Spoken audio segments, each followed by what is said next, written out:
8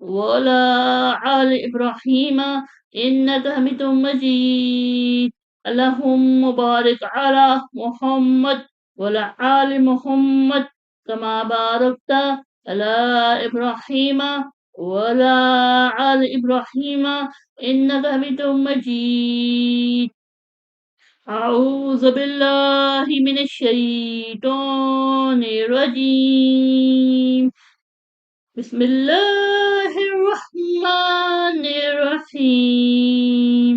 قال هل أمانكم إليه إلا كما أمنتكم على أخيه من قبل فالله خير حفيظا وهو أرحم الراحمين. ولما فتحوا متاعهم وجدوا بضاعتهم ردت إليهم قالوا يا أبنا ما نبغي هذه بضاعتنا ردت إلينا ونمير أهلنا ونأخذ أخانا ونزداد كيل بعيد ذلك كيل يسير.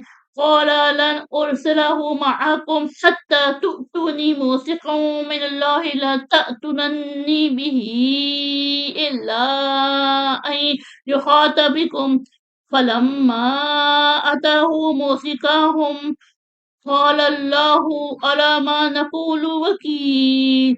وقال يا بني لا تدخلوا من باب واحد وادخلوا من باب متفرقا وما أغني عنكم من الله من شيء إن الحكم إلا لله إليه توكلت وعليه فليتوكل المتوكلون.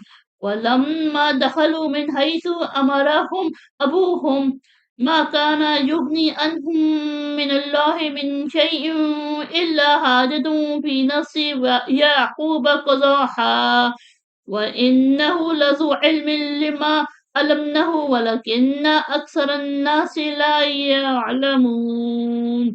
صدق الله العظيم.